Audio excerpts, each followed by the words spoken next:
as chairperson of the expert group on regulation under the ASEAN Sustainable Agri-Food Systems Project. Short of bragging, I'd like to emphasize that other countries in Southeast Asia are actually looking to the Philippines, for example, on how we're doing on how we're doing with the organic program in the country. According to empirical information, while Thailand is, I think, the first as of now, the Philippines is a close second, which is why they have seen it wise to, to make the Philippines as a chairperson of that expert group, so that we can take a lead in the discussions on how else we will go. We will proceed with our organic program implementation in the Philippines as it correlates with how the program is being done and implemented in other ASEAN countries. There is a project from Australia which singled out the Philippines as the leader, providing the exemplar on how organic agriculture can be better or best done in other parts of the world. So that's it with regard to the so-called milestones or accomplishments of the National Organic Agriculture Program over the past 3 years. We're not resting on our laurels in a manner of speaking. As I said, we're only 7% accomplished with regard to our total target area. We have to do more in the next 3 years. 2016 is just 3 years down the road. Dapat nakaka 50% na tayo. So we're 43% shy actually of our area target. But that's the way it is, and we hope to do more. We hope to accomplish more in the years to come. Thank you and good day to all.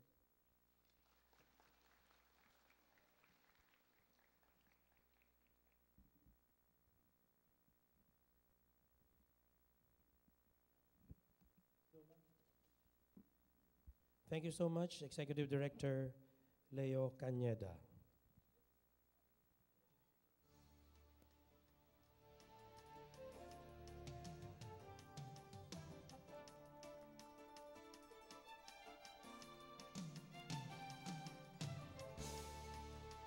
May we just introduce first our next speaker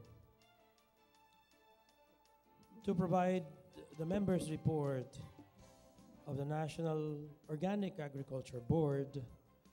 We have a humble Luzon small farmer representative, and he comes from the Pecuaria Development Cooperative Incorporated, or PDCI. Ladies and gentlemen, we have another dashing gentleman on stage. A warm round of applause for Mr. Miller S. Bicaldo. Maraming salamat sa inyong lahat. Maraming salamat po sa lahat na sumusulong nitong organic agriculture. Salamat din po sa loob ng isang dekada, nag-umpisa tayong maliit, ngayon lumalaki na. Ganun po yun.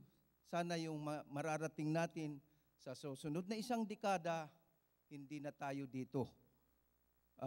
Baka nasa labas na tayo. So, sa ating OIC Director ng BAPS, Director Leo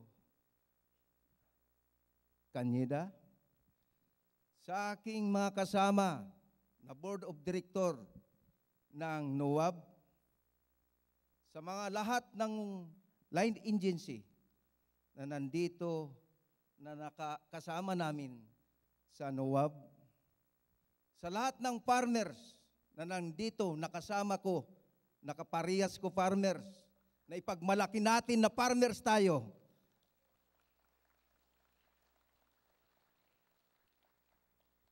Maraming salamat po sa inyo at magandang hapon. Iniisip ko anong accomplishment o anong report ang gagawin ko. Bakit?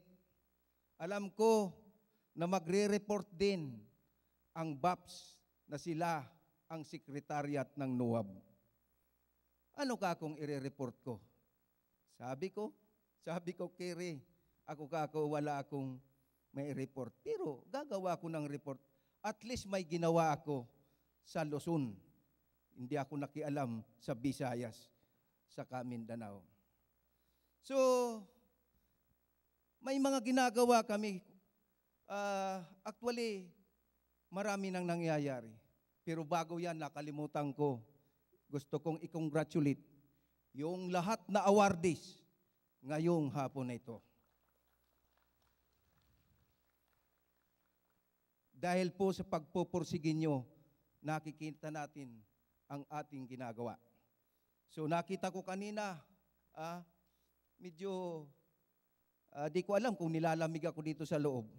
Kasi medyo ako, kasi akong naiiba sa mga board. Ako lang nakasimple. Kasi sabi ko, bakit kayo naka-attire ng ganyan? Kaya kanina, sabi ko kay Secretary Alcala, Secretary, ito ang attire ko. Sabi ni Secretary sa akin, iyan ang tunay na organic. Kaya di ko naman sinasabi kung nakabihis kayo ng barong, Pilipiniana, hindi na organic. Iyon naman talaga ang tunay na organic. So, dito sa report ko, accomplishment report, may 4 akong tinuunan, yung training and production, production and marketing, and yung isa is policy advocacy. Yung lahat na ni-report ni Director Cañeda, doon na lahat yung nagawa ng NUWAB. So dito sa report ko lang, the training production. So inaasahan ito, gumawa lang ako ng report para sa Luzon. May mga ginawa akong assumption. Kasi kami doon sa Bicol, in-example ko lang yung pecuaria. Kasi doon ako nakabase sa pecuaria. Yung pecuaria, nag-start kami noong 2007, 34 farmers lang kami yung na-train. Pero sa ngayon is 300 plus na yung nakandak ng mga training. So ibig sabihin, nag-expand. Nakikita naman na ang buong Bicol region lumalaki. So, hindi lang ibig sabihin sa Bicol, buong Luzon, kung titingnan mo, malaki na. Malaki na yung nagawa. So, anong mga kinandak na mga training? Regarding sa organic farming, doon na nagkandak ng internal control system. Were conduct in various parts in Luzon. Doon na sa Region 1 hanggang sa Region 5. Mostly kinakandak ng ETI, na malinaw naman yun. Na nag-budget rin tayo para sa ETI para ikandak yung mga training. Na malinaw na yung training, ETI ang magkakandak. So, ganun po yung sistema. May nagkandak ng mga vegetable farmers na train sa organic farming. May mamimension tayo, yung Mindoro, Quezon Province, Nueva Ecija, Benguet, hindi mawawala yung Bicol region. Palaging nandyan yung Bicol region. Nag-increase production on organic fertilizer. Palaging pig-uusapan is vermiculture, vermicast.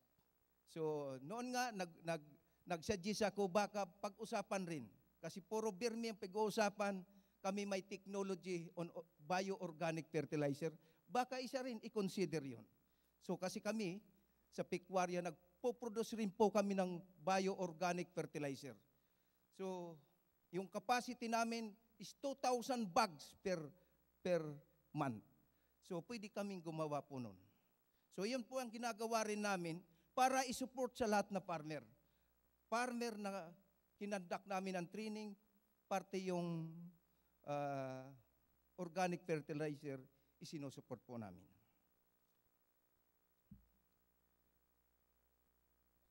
Doon sa training, another training, organic rice seeds production in seed banking conducted. So, malinaw naman na tayong mga nag-organic, pwede tayong mag-produce ng sarili nating seeds. Yung kaibigan kong masipag, ganyan. Yung ginagawa natin, mag-start tayo ng kaunti, para aramihin lang natin. Mga selection process. Nagsisilik tayo ng mga seeds, kung alin ang magandang seeds. Dati nga noon, kami yung seeds namin is white seeds na palay. Pero dumating sa punto, nang pumasok kami sa marketing, nagka-problema ko noon. Bakit? Nung pumasok kami sa marketing, ang daming nagsasabi na yung produkto nila is organic din. White rice. Pero sabi ko doon sa partner ko, bigyan mo ko ng 2 years, papalitan natin yung bigas natin ng mga colored rice. Sabi niya, paano? Pipinturahan ba natin? So, kami nakakong bahala nun. Kasi alam natin yung technology, gumawa po tayo ng paraan. So, madali lang po yun. Maraming traditional variety na yun, nandun na yung mga color. So, maghahanap lang tayo ng mga variety na suited sa ating area. Pero importante rin po sa seeds na yung eating quality. Hindi basta-basta seeds. Sa market, ang hinahanap ng mga tao, yung eating quality, dapat nga mabango. At the same time, mataas yung ani. Ganun po yun. Pero organic rice seeds production and seed banking conducted in coordination with Bureau of Plant Industry. Alam natin yung Bureau of Plant Industry, nagbigay rin tayo ng budget doon from Luzon, Visayas, and Mindanao. So, yun na po, pwede na rin, pwede magtatanong kayo, anong mangyayari na noon sa mga seeds na yun. Alam natin na may na-identify na mga seed growers po doon, na pwedeng iyon na ang magparami ng mga seeds, na pwede na rin po kayo doon na kumuha. Sa marketing, dito tayo sa marketing. Palaging ini-example ko po yung pecuaria. As committee po ako sa marketing sa NOAB, na hindi pa pinag-uusapan yung marketing, pero sa ngayon ginagawa ko na pagdating ng panahon, magkakaproblema tayo sa marketing. Ginagawan po na ng paraan yun. Example ko na naman po yung pecuaria. Increased demand of organic rice in Manila. Dati po 500 lang ang supply ko dito sa Manila. Ang demand po ngayon, inihingi sa akin is 1,500. Dinagay ko lang po is 1,000. Ang daming tumatawag sa akin, mayroon bang supply kayo? So, ibig sabihin, mayroon na tayong pwedeng market dito pa lang sa Manila. So, ang demand pwedeng 2,000. Pero ang pinaka-demand ngayon is colored rice, yung red saka black. Kaya kung may black man kayo, maganda yung presyo ng black saka red. I-compare po sa white saka brown.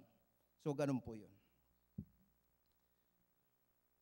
Isang ginawa natin, exposure to international market, facilitated through the participation of 2 international trade fairs in Hong Kong and China. Ako po pumunta na sa Hong Kong saka China para tingnan lang yung market. So, nagkikita na lang kami doon ni Director Gasmin sa China. Parang walang alam. Wala lang na, yung punto ko lang, tingnan yung market. In preparation, pag pumasok na po yung maraming supply natin. So, ganun po yung sistema ngayon. Pero nakita ko sa China, grabe rin yung China po, kailangan ng volume ng organic. So nakita ko na yun. Kung gaano sila kakuha na sa health conscious na sila. So nakita ko may pira talaga. Miski mataas yung presyo, wala akong narinig doon na sabihin na natin, yung presyo mataas. No. Pag sinabing organic doon, bibilhin nila. Pero may kaunti tayong problema. Yung Pilipinas, saka yung China, dapat pag-usapan muna yung rice. Kasi medyo may problema na doon. Kasi Cambodia saka Vietnam, yung bigas doon, open sana. Pero yung Philippines may kaunting problema. Pumasok kami doon, may dadadala kami bigas. 2 days hindi linabas ng bigas. After 2 days lang ilinabas yung bigas, pero hindi raw namin pwedeng ibenta. Pero nagdesisyon rin na ibenta. Pero yung bigas kong daladala, 2 days lang ubos yung bigas. Pero may mga kasamahan rin akong dala bigas pero hindi na ubos. Kami lang po naubos dahil organic rice yung dala namin. Sa Hong Kong, nag-start na po tayong magpalabas sa Hong Kong. May bigas na po tayo sa Hong Kong. Nandoon na yung brand. Ang brand po ng Pequaria Healthy Rice nandoon po sa Hong Kong. Makikita na natin doon sa mga shelf.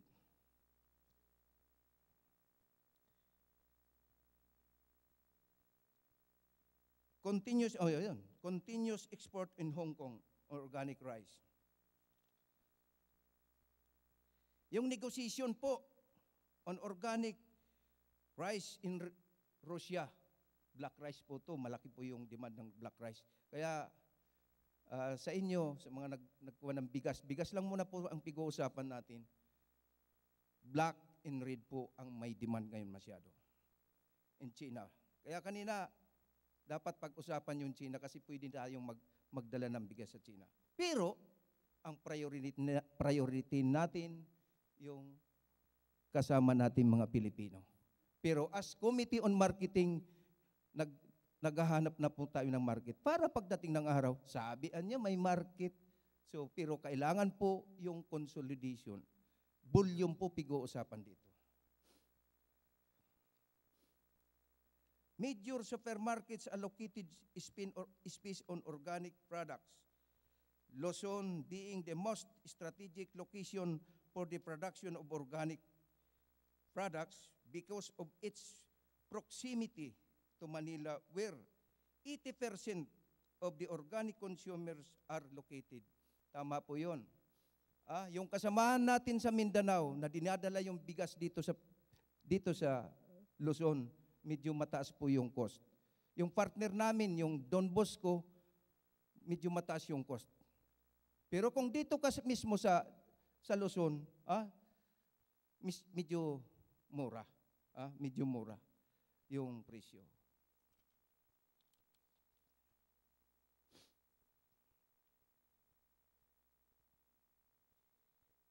DOST approved projects in support the organic rice marketing, especially in packaging and product development.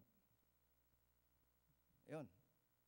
May mga support na yung mga government agency doon sa mga project na yon. Sa marketing mayroon po. Increased number of organic products certified by OCCP in series. Dito lang, sa Luzon kasi OCCP. OCCP and International Series. So, di ko pa alam ngayon kung yung NICERT hanggang throughout the Philippines na. Wala pang malinaw sa akin.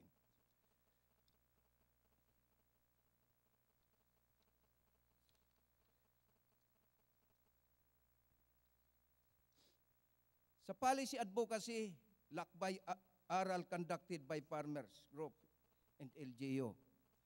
Importante po yung lakbay aral. Importante rin yung mga farmer nakakapunta doon sa ibang lugar na mga medyo progressive na. Hindi lang farmer, pati local government, maganda po yun. So, maganda po yun. Puerto Princesa and Pequaria identified as agritourism sites in Luzon by DOT, DTI, and DE, and Office of Senator Kiko Pangilinan. So, malaki sana ang pasalamat namin, karangalan, na may mga na-identify na tayong mga agritourism. So, pero may kaunti pa rin mga problema yon. Kasi kailangan yung malaking support doon. Regional Congress held in every region. Kailangan po yung may mga Congress, Organic Food Congress. Kami po sa Luzon, sa Bicol, mayroon na kaming 6 Organic Congress na ginaganap.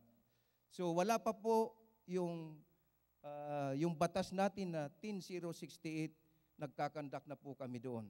Initiative po yun namin. May partner kami, Pecuaria ang naglilid po doon. Pero ngayon, mayroon na tayong batas, nandyan na po yung DE na sumusuport na kung pwede, yung lahat na region sa buong Pilipinas magkaroon ng Congress.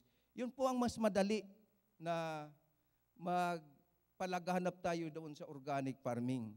Kasi pag nag-present, may nag-present, maganda yung result ng maraming na kukwanta na anong tawag nito?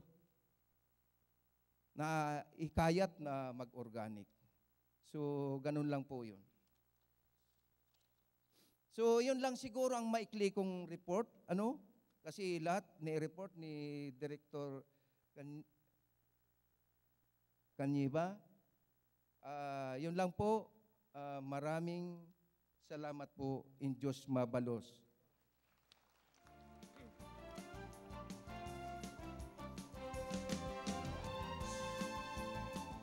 Maraming salamat, Ginoong Miller Bicaldo, sa inyong paliwanag kung ano ang mga inisyatibang nangyari sa bandang Luzon.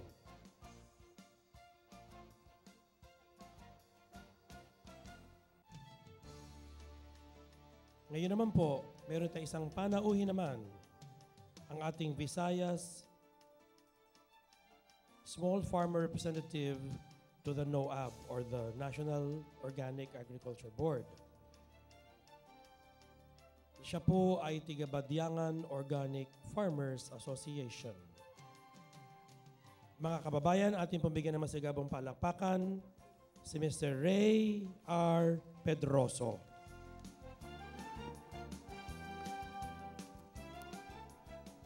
Magandang hapon po sa lahat ng mga kasama ko na sumusulong ng organic agriculture. Ano yun? Sa akin po, ang pakiramdam ko ngayon ay talagang masaya talaga ako. Because as a small farmer po, isang maliit na magsasaka, malaki po ang karangalan para sa akin na magsalita dito sa ganitong mga, anong panawag dito? Isang congress na ito. Kaya parang hindi ako mapagsalita. Na kami po, na noon ay, ako po ay noon ay taga-gapasan ng palay. Ngayon nagsasalita na dito sa PICC. Woo! At sabi ni Miller, siya lang daw hindi nakabarong. Ako nga, sana hindi ako nakabarong, mabutit naglindol sa Iloilo at walang klase. Kaya ang principal na kapitbahay ko, may barong, hiniram ko. Woo! Sabi niya, ingatan mo yan pare. Sabi ko, bakit? Niya, sinusuot ko lang yan pag graduation. Sabi ko, ingatan ko ng masyado to. Ang report ko po, ang pangalan po ay My Report.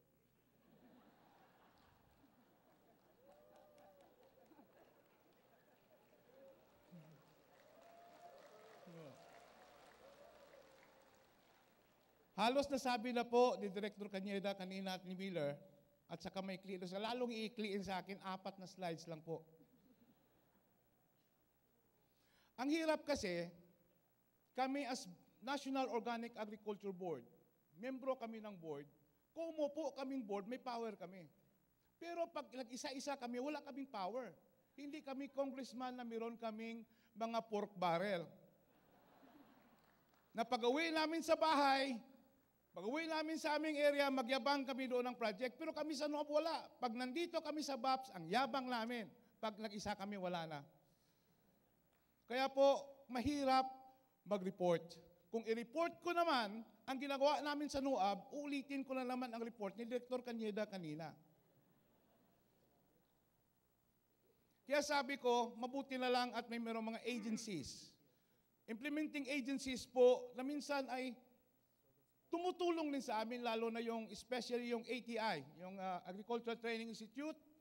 Nagpasalamat po ako. Dahil kung may mga training sila, ay inimbitahan nila kami as speakers na lang. Kahit paano, kahit mura ang bayad, basta may pagyabang ka lang.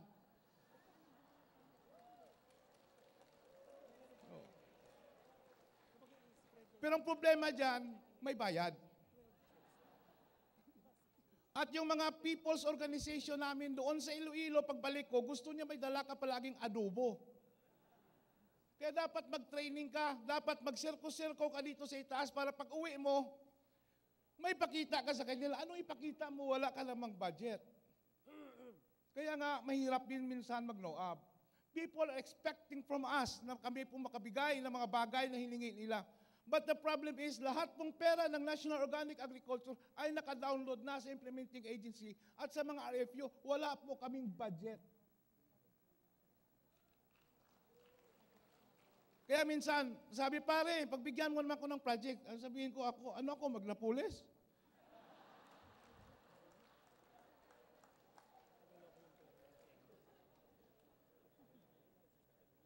Kaya nga, sa paraan po ay kasi pag nag-NOAB ka, may mga minsan hindi makarating si Secretary Alcala, hindi makarating si Yossi Puyat, sabi niya, Ray, ikaw magsalita sa akin on behalf.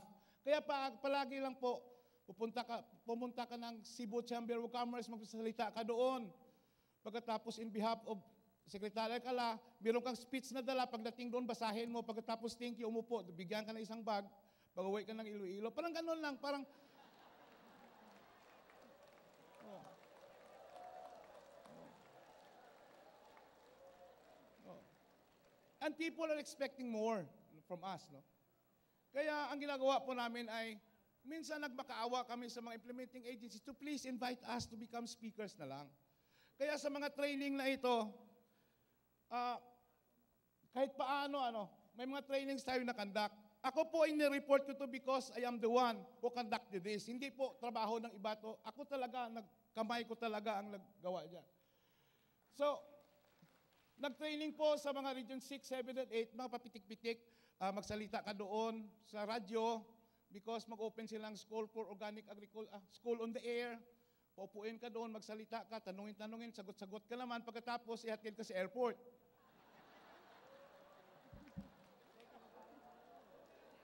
Mga ceremonial ba? Na mag-opening remarks ka, palagi lang in behalf of. Yung mga ceremonial, balik mo na.